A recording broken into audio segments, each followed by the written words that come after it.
नमस्कार, आप देख रहे हैं इंडिया न्यूज P9।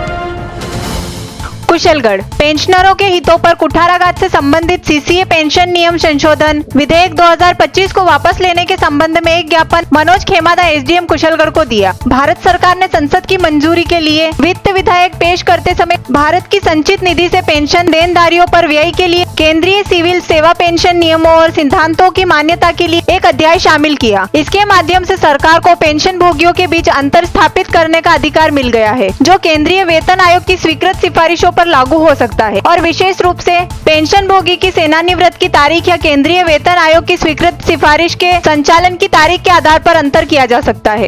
उक्त विधेयक के माध्यम से केंद्र सरकार ने पेंशनर्स को 8वें वेतन आयोग के लाभ से वंचित करने व पेंशनरों को तिथि के आधार पर वर्गों में बांटकर भारतीय संविधान के अनुच्छेद 14 का उल्लंघन किया है। साथ ही डीएस नकारा मामले में दिनांक 17/12/1982 के सर्वोच्च न्यायालय की संविधान पीठ के ऐतिहासिक निर्णय को चुनौती दी है।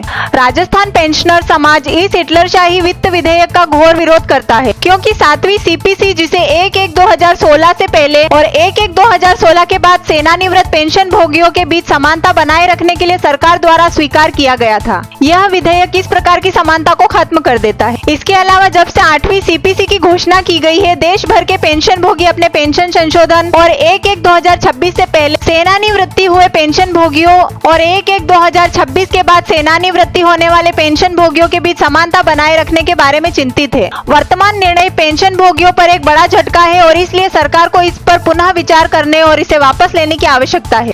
इस संबंध में प्रधानमंत्री नरेंद्र मोदी और वित्त मंत्री भारत सरकार निर्मला सीतारमण के नाम एक ज्ञापन एसडीएम कार्यालय में एसडीओ मनोज खेमादा को सौंपा गया। राजस्थान पेंशन समाज के प्रदेश नेतृत्व के आह्वान पर राजस्थान पेंशनर समाज की हमारे उप शाखा केंद्र सरकार के इस निर्णय पर घोर विरोध करते हुए उन्हें इस विधेयक पर पुनः विचार कर पेंशनरों के हितों में निर्णय लेने का अनुरोध करती है। यदि विधेयक में पेंशनरों पर कुठाराघात संबंधी बिंदु नहीं हटाए गए तो राजस्थान पेंशनर समाज को पूरे प्रदेश में आंदोलनात्मक रुख अपनाने को मजबूर होना पड़ेगा। ज्ञापन सौंपते वक्त कुशलगढ़ पेंशनर समाज अध्यक्ष रमेश चंद्र चौहान, एडवोकेट हरेंद्र पाठक, अजय जोशी, देवशंकर पंड्या सहित कई पेंशनर्स उपस्थित रहे। बांसवाड़ा से संवाददाता अरुण जोशी की रिपोर्ट।